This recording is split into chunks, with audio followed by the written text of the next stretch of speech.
Welcome to Conversations with Toy, a blogcast tackling life one episode at a time. This is the time to air out life's craziest moments. This space is all about speaking about life's hang-ups and ways in which we can leave better than when we started. Topics are all about ways we can find space to be better in life, love, mental space, and health.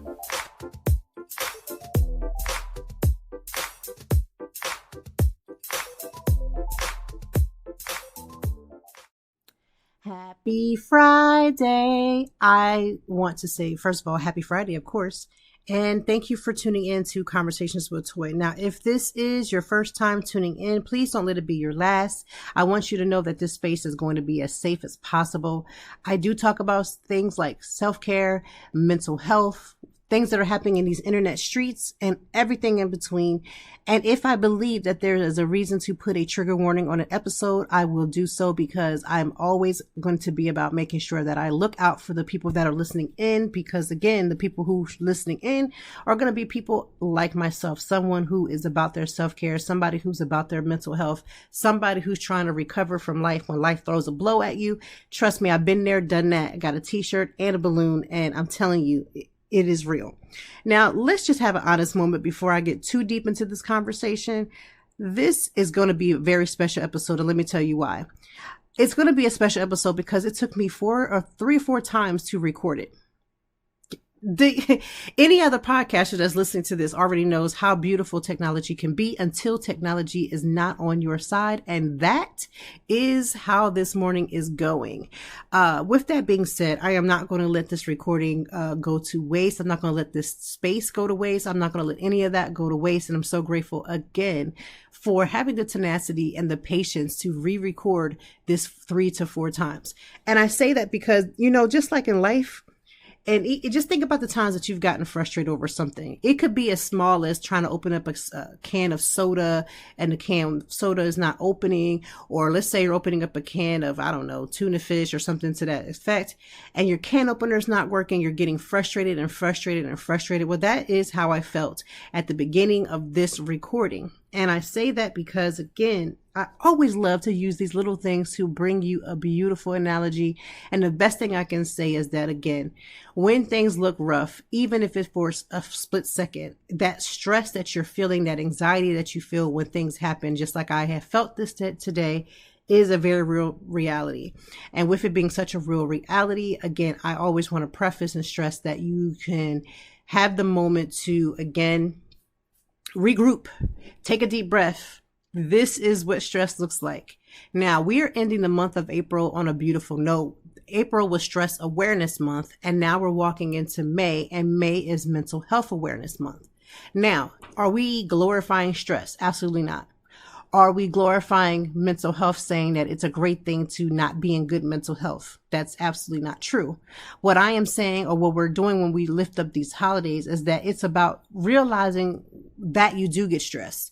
And what tools are you using to deflect that stress, to absorb it, to find a way to show up for yourself? How are you doing that?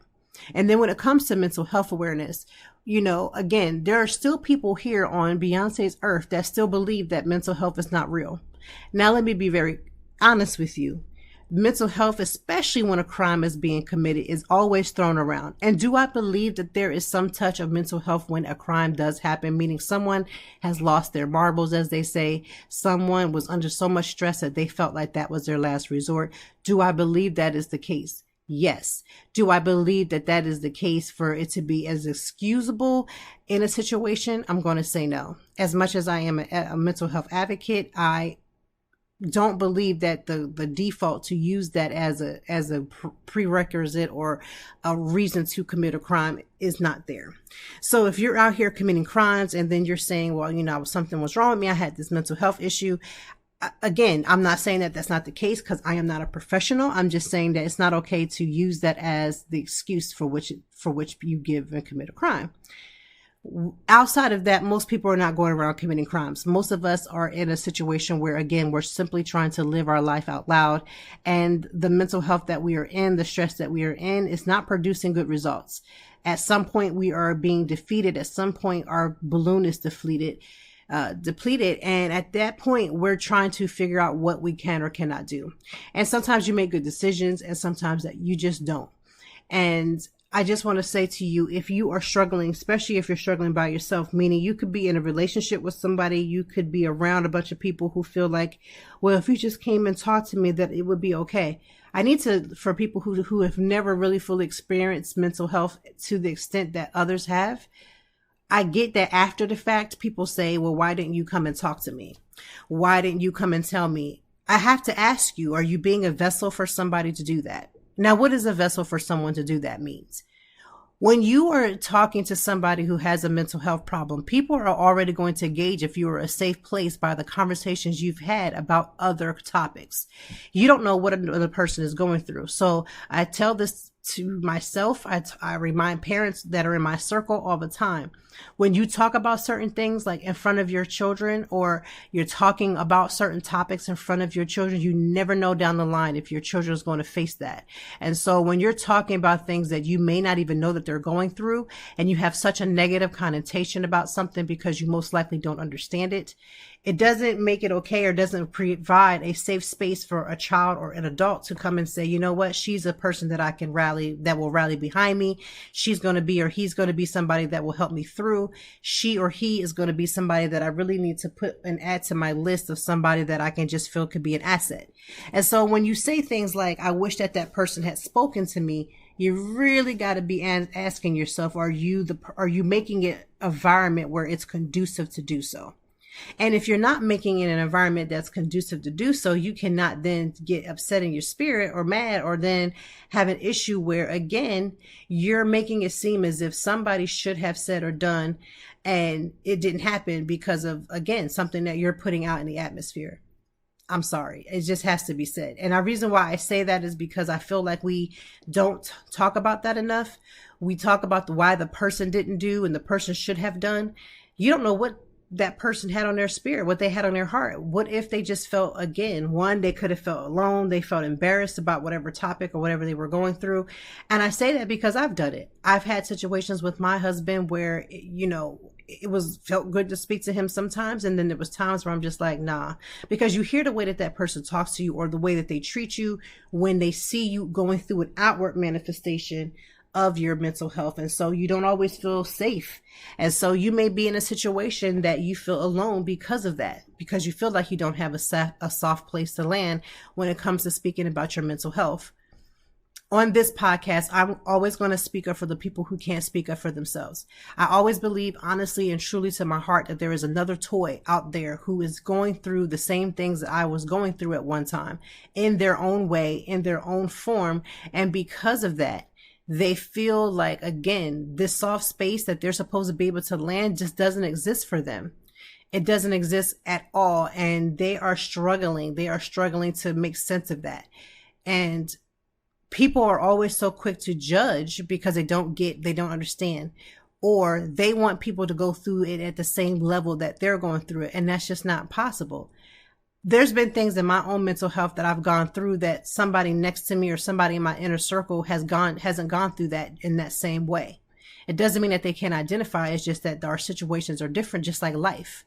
I just want people to learn that if you want people to open up or be a safe space, you have to create a safe space. You have to create a safe space for people to land.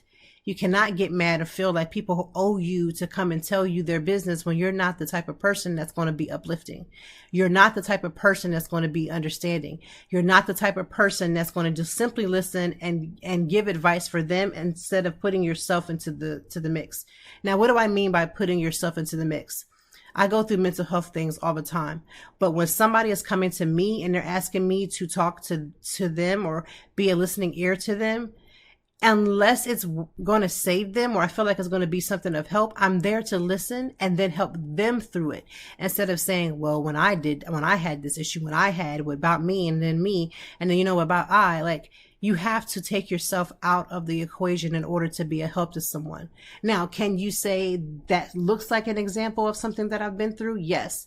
But if you're inserting yourself so far into the story that their voice isn't being heard and only yours, that is what I'm referring to. Because nobody wants to feel as if they are trying to get something accomplished or get something across. And what they're receiving from that situation is you making it about yourself, you glorifying yourself. And I've been in circles of people, friends and enemies and people in between alike, who will say negative things and derogatory things like, oh, if somebody was going through that, I couldn't hardly do that, or I wouldn't do such and such.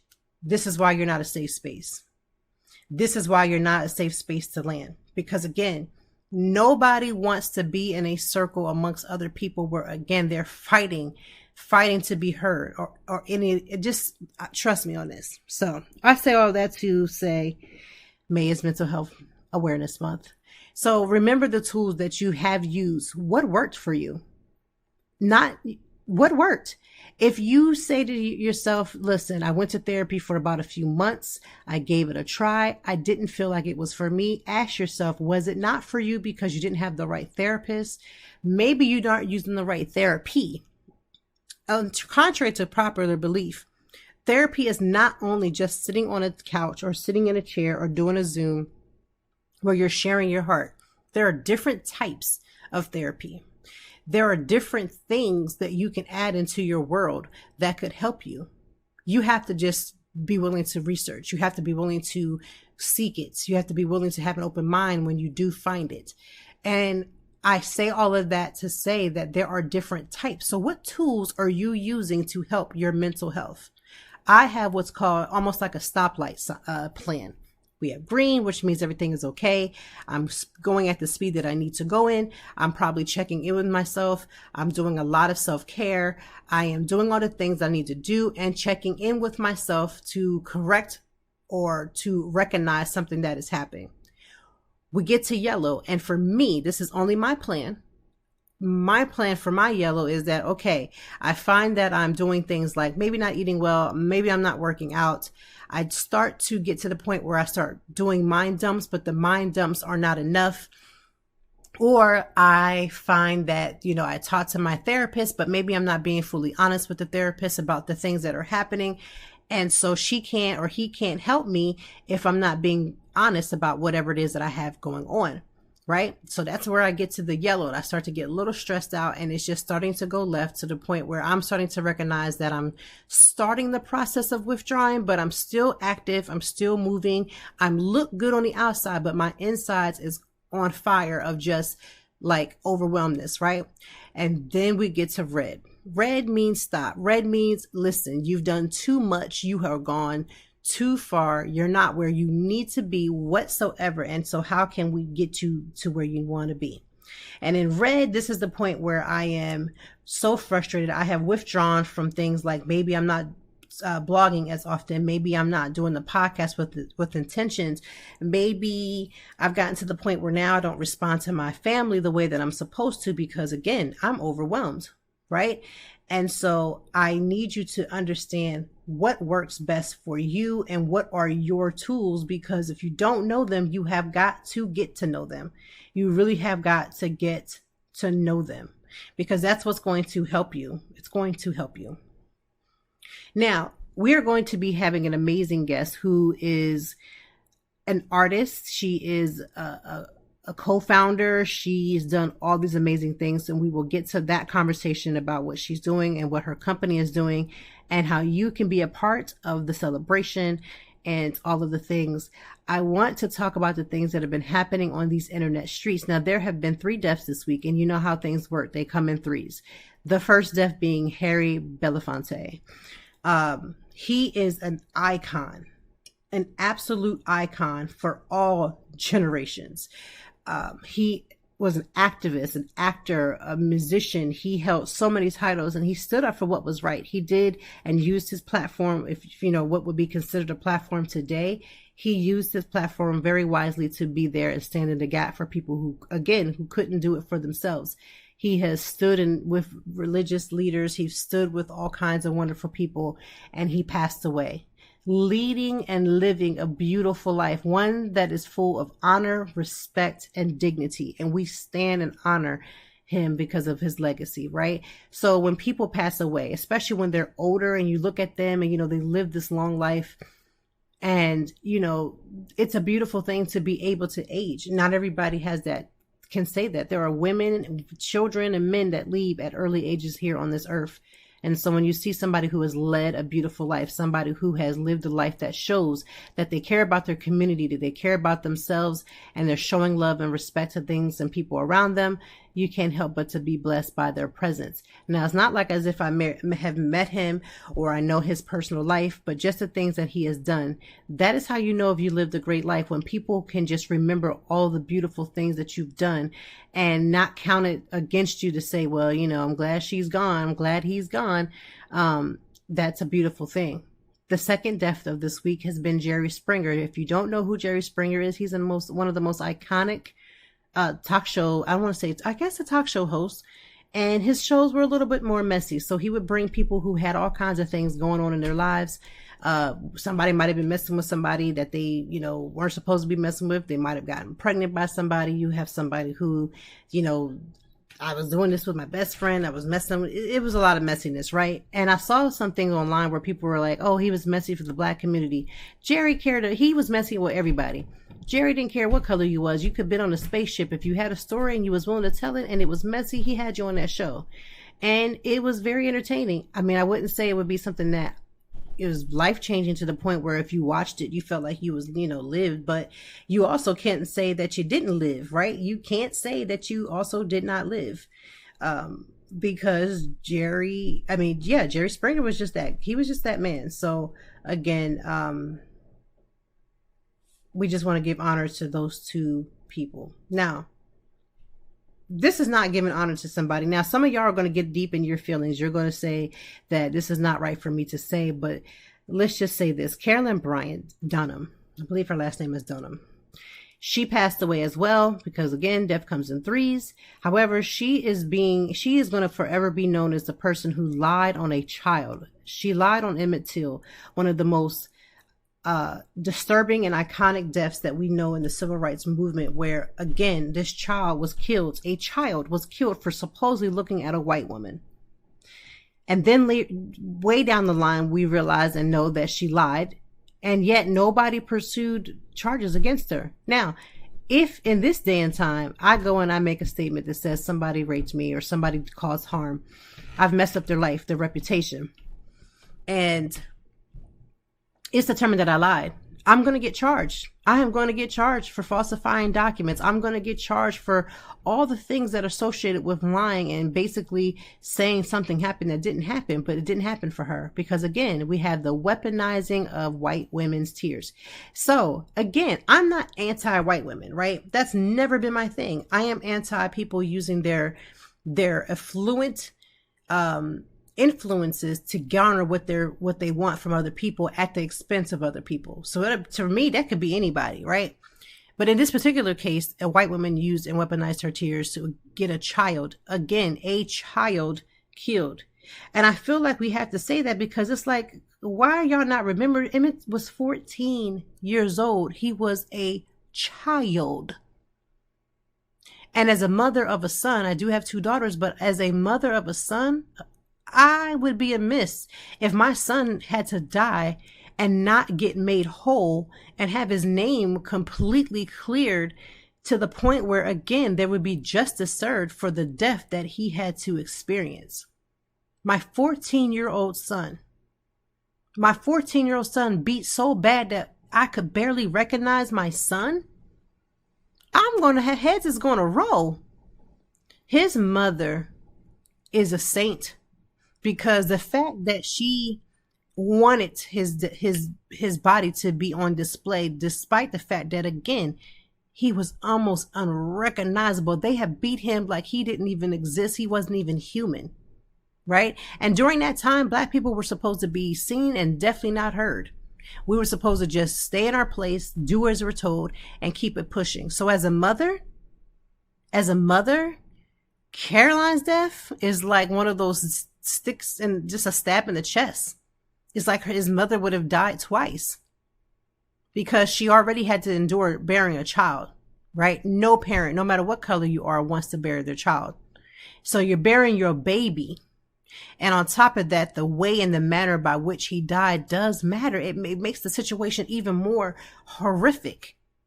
And all of that just for the woman to recant the story, to renege on what she said, and then have his death just almost, and I say almost because it wasn't, but it was, because that young man did not get a chance to live a life. We don't know what he had in dreams he had in his body, and what goals he had locked in his soul that were not opened, and they were never accomplished. So as much as people are like, oh my gosh, she died, like, okay, she died. And I know that sounds extremely disrespectful, and I don't know if I mean it to be disrespectful or not. What I am saying is my humanity, the mother in me, could not be okay with how she lived her life. She lived to be 88 years old, and Emmett Till could not have lived and been somebody who could have done and made changes into this world.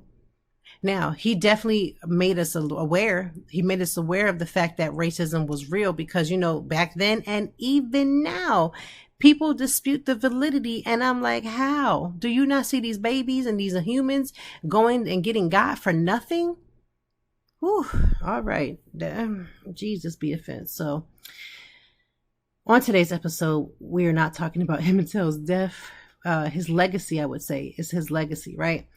But on today's episode, we do have a guest. And if you know anything about me or follow me on my blog, because if you don't know, I'm not just a podcaster, I am a blogger and content creator here in Philadelphia.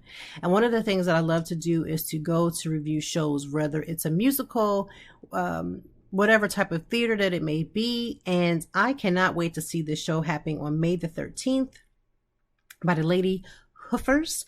We have Kat Richter.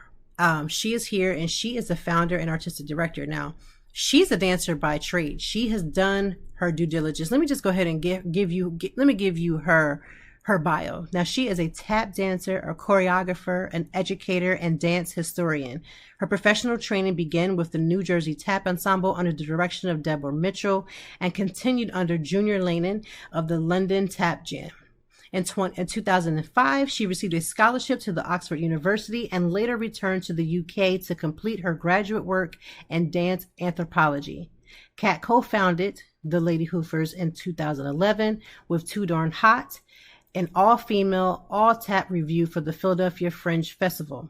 Since then, her choreography has been praised by Lou Wingington of the Philadelphia Dance Journal for telling great stories in tap and step idioms, less relevant on tricks and traditions, and more on innovative tap artistry.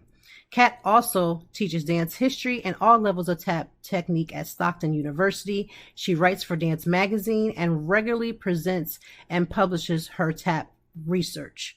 So we have this amazing woman who is going to talk about what is Lady Hoofers? What is the show that is coming to the Philadelphia area for their spring concert on May the 13th? If you know anything about the arts, you know that the arts is one of those things that needs our support constantly. So while you're listening to this podcast, I want you to go into the show notes and I want you to pay attention to the crowd funding source. And if you can, donate. Right. And if you want to donate, maybe you're not from the Philadelphia area, but you feel led to support this amazing group. And you're saying to yourself, I can't be there, but I want to be able to sponsor somebody else to be able to go to a show that would not otherwise. You can send me an email, toytimeblog@gmail.com. That is toitimeblog@gmail.com. I'll have my email in the show notes. Do send me an email so that we can get somebody matched up and make sure that your donation goes where it needs to go to. But again, let's listen to Kat as we talk about dance, what it means for her. Like, how does she feel the sense of accomplishments? What's her self-care looks like? Because she's also a mom. So what's that self-care look like? We talk about mental health because that is what we're always going to do here in this podcast, no matter what happens. And let's listen to what Kat had to say about all the things. Welcome, Kat. Happy Friday and welcome to another episode of Conversations with Toy. Guys, I hope that you've had a great week because we have an amazing person that we're talking to today. I have the honor of talking to Kat, and we have her here, and she's got something to talk about. We're going to do a little bit of tapping around, but In the midst of tapping around, we are talking about an amazing show that is coming up here in the Philadelphia area. I will be there. Now, let me say, I am going to be there. I am not going to be in it. So, for y'all to slide in my DMs with these ridiculous requests, I will not be in the show. I will be watching, and I cannot wait. So let's I get any further, I want to have Kat come in and talk about what we're going to do. This is coming up in May on May 13th. So Kat, take it away. Great. Well, thank you so much for having me, Toy. So my name's Kat Richter. I'm the artistic director of the Lady Hoofers Tap Ensemble. We're an all-female tap company based here in Philadelphia. And on May 13th, we will be performing at Independence Seaport Museum in Penn's Landing. And it's our annual spring concert. And we're really excited because due to COVID, the spring concert has been on hiatus for 3 years now. So we're really excited to be back on stage. Well, I'm excited too because I actually have never been inside of the Seaport Museum. I don't know how, but I haven't. And so I look forward to just having both of those things happen. And my mother was very much involved with dance. As growing up, she was a dancer all her life. So I'm always going to be around theater or dance or some type of that type of energy because that's what I grew up with. Yeah, and it's the show is Mother's Day weekend, so anybody who's got a mom who loves to dance, bring them down because it's that Saturday of Mother's Day weekend. Yes, it is. I can't wait. I'm actually thinking bringing my daughter, my oldest, with me because she's like excited too. So, or and you know what? No, my youngest, because my youngest she wants to dance, so I'm going to bring her with me. Excellent. Yeah, and we have sort of three divisions in our company. The first company is our professional division. They're all really, highly trained dancers who audition to perform with us, Pennsylvania, New Jersey, Delaware. Then we have our apprentice dancers, which are mainly high school age and college students, and they're pre-professional level. And then we have a youth ensemble as well. And they perform with us primarily in our holiday concert. We do an all tap version of the Nutcracker, called, of course, the Tap Cracker, every December. So yeah, depending on your daughter's age or any other kids in the audience, they can audition for us as young as 9 to be part of that production. Okay, yeah, she's 9. Okay, so that'll work. Yeah. How did Lady Hoofers become to be? Like, how did this start? How did this happen? Yeah, so I grew up tap dancing. I had a great mentor, a woman by the name of Deborah Mitchell, who directs a company called the New Jersey Tap Ensemble over in New Jersey. And when I moved to Philly, there were tons of really great tap dancers here, but not necessarily doing the type of tap that I had been trained to do or that I wanted to do. So I worked with another dancer to produce a review in the Philly Fringe, and we broke even by $11. We're like, okay, we've got something. Yeah. So that was going on 12 years ago. We recently celebrated our 10th anniversary. We became an official 501c3 nonprofit with a board of directors, and we've grown, slowly but surely over the years. And we have several part-time staff members and a roster of about 15 or 20 dancers now. So it's really exciting. That's amazing. 15 to 20 dancers is actually really amazing. It's a really amazing group. Yeah. What has been some of your passions with, again, you started this you as a co-founder, but what has been some of your passions with making sure that, people in different age groups and different levels in their dance have a place to go? Like, what's been your passion surrounding that? Absolutely. So our mission is to produce new works of choreography while also preserving the tradition of improvisation in tap. And a lot of people don't know much about the history of tap. It's what we like to call a Black vernacular dance form. It came out of the African American community, and there are certainly influences from Ireland and England as well. But at its heart, tap is an art form that grew out of music and dance traditions from enslaved Africans. And we want to always make sure that our audiences are aware of that our younger dancers are aware of that tradition as well. So it's really about passing that down to the next generation. And it's always been important for me to make sure that we are paying our dancers that we are paying the people who choreograph for us. I'm really proud that we've been able to commission a guest artist every year for the past 6 years, some really amazing people, world renowned in tap. So that's something that I'm really proud of, that we're able to pay our dancers, that we're able to create work for women working in this art form. So that's something that we really try to make sure we're always doing.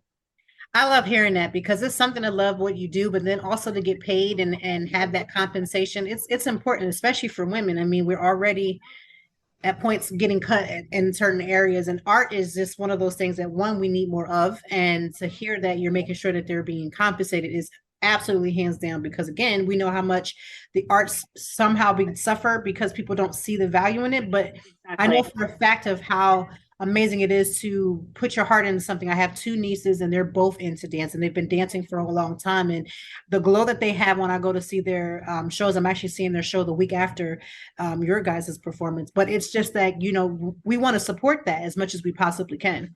Right, right. And, you know, yes, it's a labor of love. And yes, you know, all of our dancers have day jobs in addition to what they do for us. But at the same time, you know, there's this sort of like romanticism of the idea of being a starving artist and sacrificing everything for your art. And that's not sustainable. It's not productive in the long run. It's not respectful of people's time. So that's always something that we're trying to push back against and make sure that, you know, if we're paying our musicians, we certainly should be paying our dancers. You know, there shouldn't be a double standard there. Absolutely.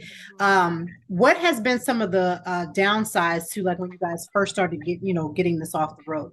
Yeah, it's definitely a challenge. The three of us who work in a director capacity for the company, we all have other work outside of what we do for the ensemble. So that's always a challenge to balance all of those responsibilities. Another issue is it's really hard to find space as a tap dancer for us to rehearse, for us to perform.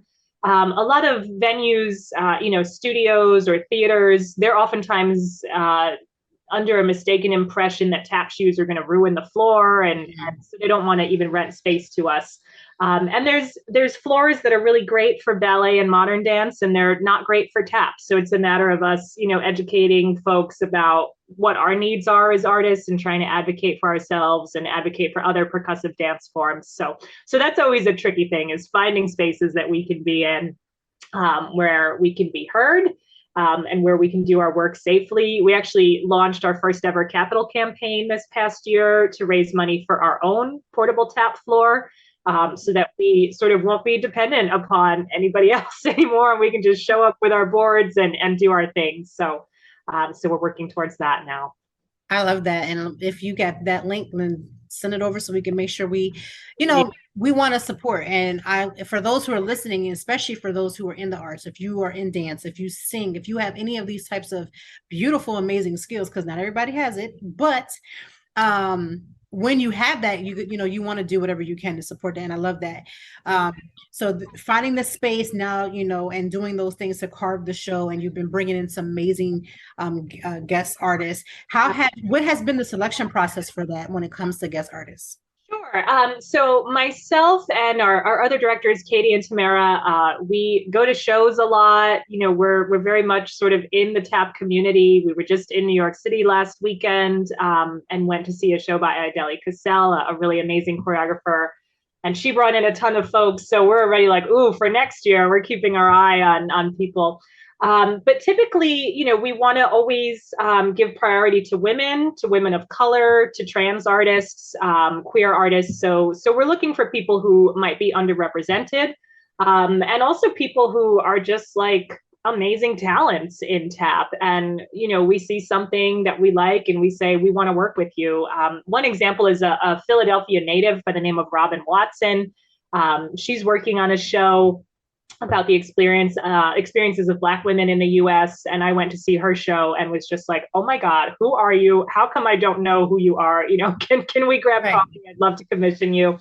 And she said a piece for us that was actually supposed to premiere prior to the pandemic. So it's been sort of waiting in the bullpen, so to speak, for 3 years now. So that'll be, her piece will be getting its main stage debut in May. And our guest choreographer for this year is a friend of mine, Michael J. Love, who's he's a fellow at Princeton University right now and a really amazing interdisciplinary tap artist. So we were excited to work with him as well. Amazing. What can we expect at this May 13th show? Because it's a spring show, everybody's finally getting outside safely. Yeah. We're finally able to go into theater. I think I've been back in theater whenever they open, but it's been up and down for everybody in the arts. So what can we expect at this show? Well, we are so excited. We are going to be premiering pieces by Robin, Michael, and our managing director, Katie Budress. We've got some company favorites coming back as well, including a piece that I choreographed a number of years ago to the music of Duke Ellington. The show is divided into 3 acts with 1 intermission. And the first act, we actually invited local college students to submit pieces for an adjudication process. Because a lot of college and university dance programs tend to support Western concert dance, in other words, ballet and modern, and jazz and hip hop, any of these Black vernacular dance forms. They don't get as many resources or as much exposure. And there's some hardworking tap students out there. So we wanted to give them a chance to really show their stuff. So we had, I think, 5 or 6 universities submit works, and we selected 2 of them. So they'll be performing a sort of warm-up act with some of our apprentice dancers. So we're excited about that. The second act is going to feature all live music. We have a jazz trio that we work with on a number of occasions. So that's where you'll hear some sort of, Ellington and other jazz standards from TAP's kind of golden era. And after intermission in the third act, that's when we have our 3 premieres and some really great new costumes that I'm excited about, and new music, actually 1 original composition in terms of the music as well. So that should be a lot of fun. We're excited. Wow, that does sound good. I love some Duke Ellington. So I'm like, yes. As soon as you said that, my ear just like, take the up, like, wait, what's happening? Yes, I'm here for that. Right. I'm glad and so grateful to hear that you guys are doing live music, because I feel like the live music is just like, I'm hoping that people understand how important it is. I mean, maybe it's just me because my mom was in dance. I come from a singing family.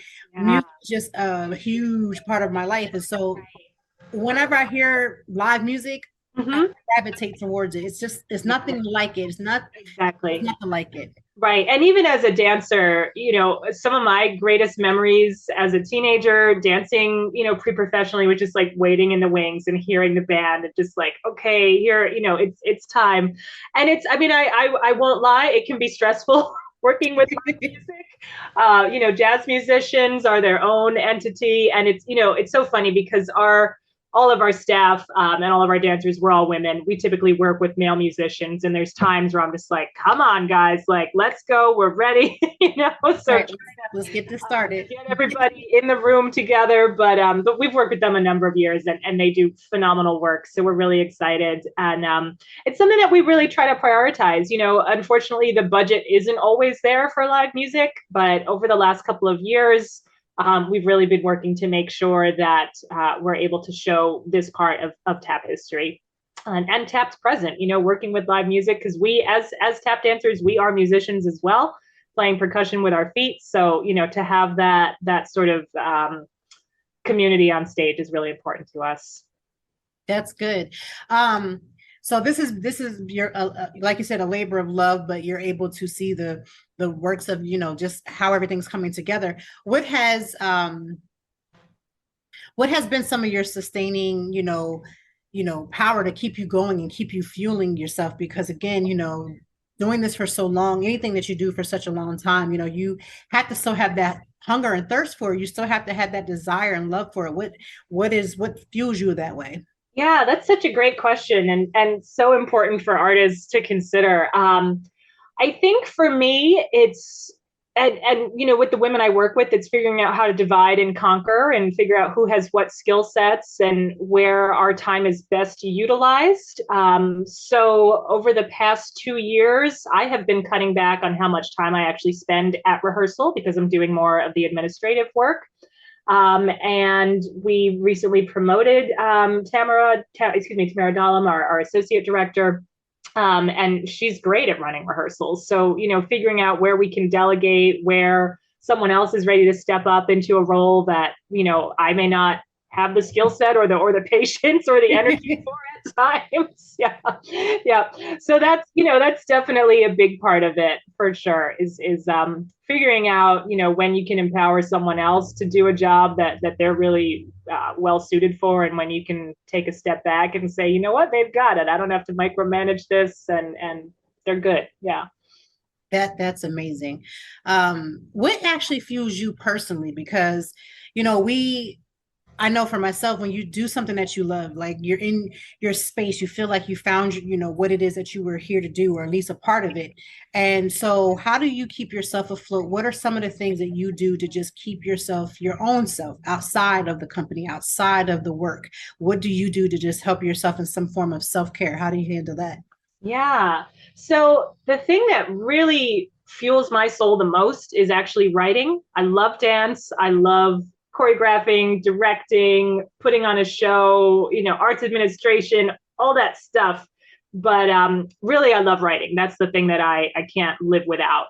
So figuring out how to make time for that, to make sure that I have childcare arranged, that I have, a clean few feet of space in my house where I can sit down, uncluttered, and really prioritize that and not feel guilty about it, and know that like this is the time that I need for myself. This is how I figure out what I think, and I think writing makes me a better dancer, and dancing makes me a better writer. So trying to, not feel guilty that I need both of those things in my life is it's an ongoing struggle at times, but an important one. Yeah. I'm glad that you said that, because with my blog, I'm a writer, and I don't think there's too many days that go by that I'm not writing.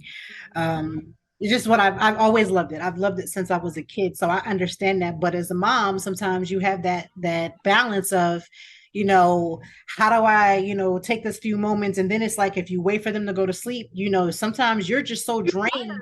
Yeah. Like, I'm ready to go to sleep. Like, I want to write, right, but I'm tired. No, I read about, and I used to blog as well. I took a look at your blog before, we logged on to chat, and was like, good for her, 3 kids and like still blogging. That's amazing, because once I had my kid, that blog went out the window.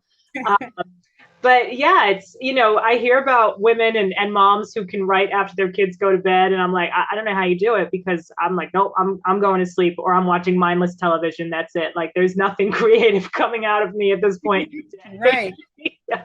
I think it's gotten better since I've like built like an office in the house. So it's kind of a little bit better. But in the beginning, I was the same way. Like, when I first started, I would have a blog, and it would like, okay, maybe one. And then like 2 weeks later, I might have another, just because I was changing diapers and I was running after kids, and it's too much. Right, right. And I know, because mental health is such a, a passion of yours, I will be perfectly candid. I've been in therapy since the start of the pandemic. And as a performing artist, to be sort of deemed a non-essential worker, and to have all of my income, related to that dry up and go away, that was really depressing, and really, a source of anxiety. So I started therapy for the first time in my life, and have continued. And I'm really grateful to, have a therapist who I can talk to about being an artist, being a mother, being a writer, wearing all of these hats. And I know there's a stigma for a lot of people about seeking, support for mental health. So something that I'm always like happy to talk about, frankly, because it's, it's not an easy life, definitely, to be an artist, to be a writer, to be a mother, all of those things. But if it's what you want, you find a way to make it work somehow. I'm glad that you said that, because I mean, for the listeners that are listening, especially for my longtime listeners, they already know I talk about mental health all the time, just because I've been in therapy even before the pandemic. And, I've had to recently go back into it, because sometimes it happens in waves. Exactly. Sometimes you're good, and then it's like, right. I'm going back. I need to check in. Yeah. Let me check in. And so that's where I'm at right now. And so, again, I always want other people who are listening who can't verbalize that. Right. Hear somebody else say, it's okay. It's okay to, and I know it sounds cliche to say that it's okay to not be okay, but I also want people to understand that, and you're not okay, to gravitate towards some form of help, some type of conversation around it, Right. even if it's just to the therapist. Because sometimes I can't talk to my husband about it. Sometimes I can't talk to my mom and them about it. Like I have to talk to Right. my therapist. Right. Absolutely. Absolutely.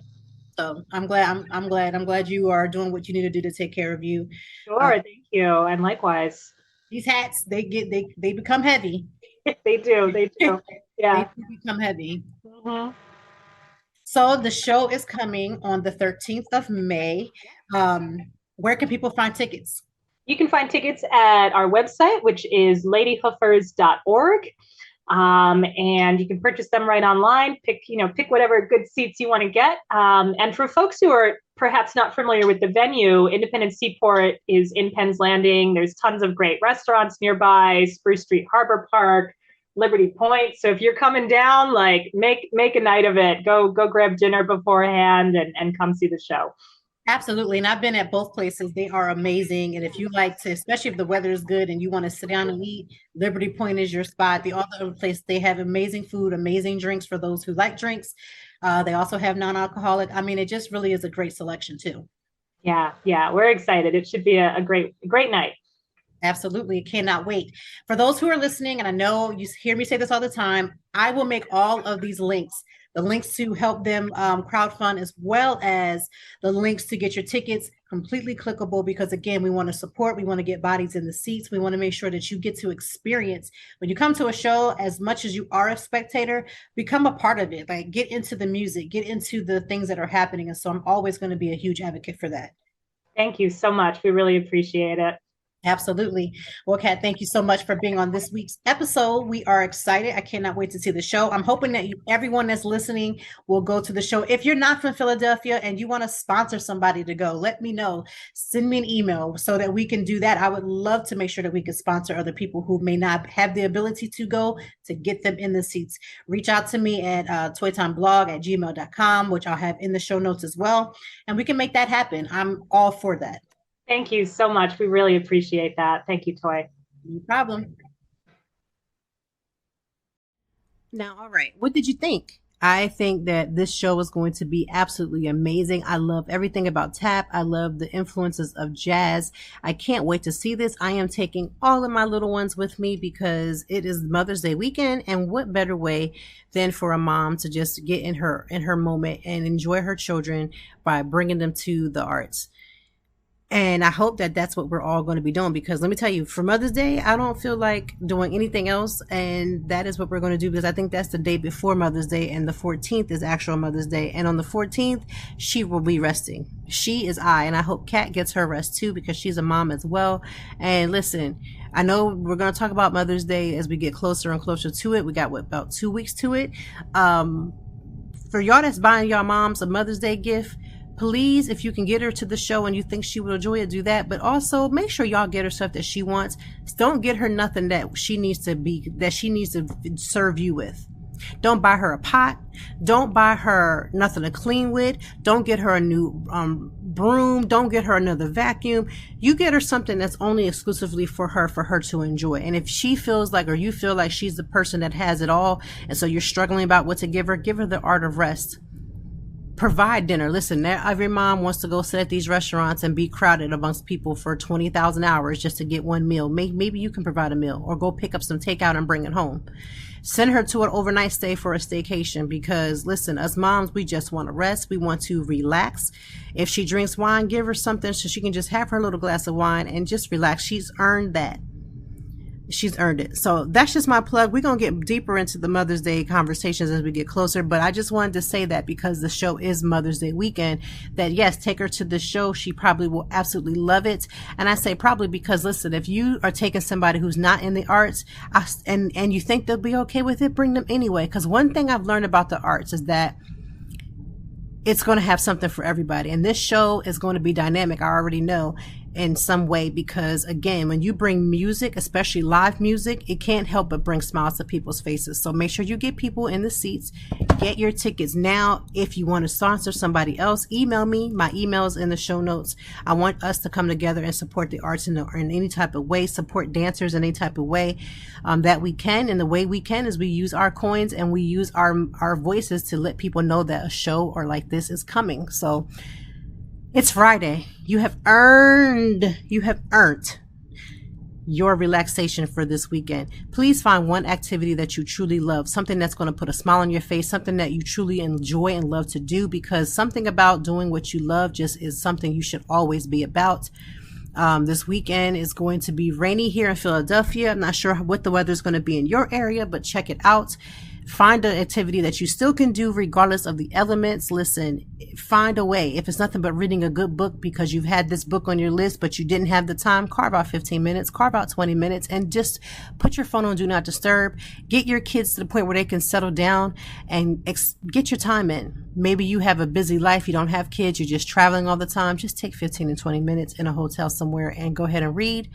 I want you to really get focused on really taking care of you, because one thing about mental health is that if you don't take care of yourself, you will find out in the long run, the hard way, how taking care of yourself could have prevented you from going from from green on go, to pause, you're in the caution zone, to stop. You have done way too much. You were way over your head, and I'm gonna need you to peel it back some. So pay attention to your social cues. Pay attention to what your body is trying to tell you.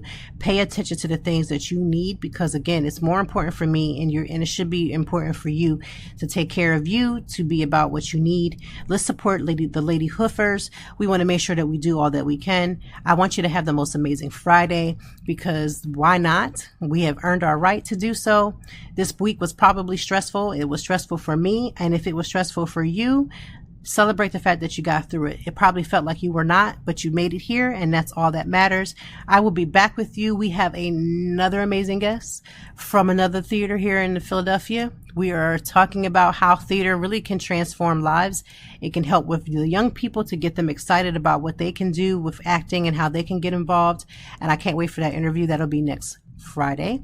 So we have that interview ready to go, already nice and edited. So I'm excited. This week we had Kat, which is amazing. We've had Patty Oliver last week. If you didn't listen to last week's episode where we talked about putting ourselves first and learning how to take care of ourselves, we talked about Ashaki Records. Listen to that episode as well. There are episodes, I think we have over 100 and we're almost to 150 episodes altogether throughout this 8 seasons. And we have something for everybody. We have stuff about marriage, dating, parenting. We got it all. There's nothing on it we don't cover. So check it out. Look in the little catalog of the blogs, of the podcast. And if you want to look at the blog too, I'm not going to have a shame. You know that it's always in the show notes as well. You can follow my journey there. And you can always follow me on social media as Toy Time or Toy Time Blog, because that's where I'm at majority of my time when I'm not creating stuff. That's where I interact with my people, my community. And I hope that you have a great weekend, and we will be back with you next week.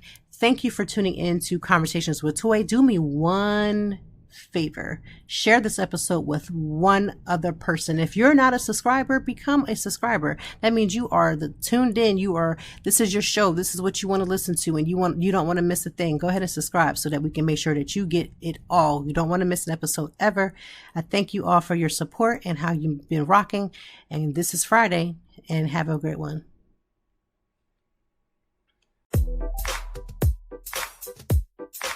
Thank you as always for joining me, and I know that even in the deepest or joyful conversations that there's something we can learn and apply. Until next time, I hope that you are doing better. If not, we will be back to talk some more and handle it. Peace to you and yours. Stay grounded.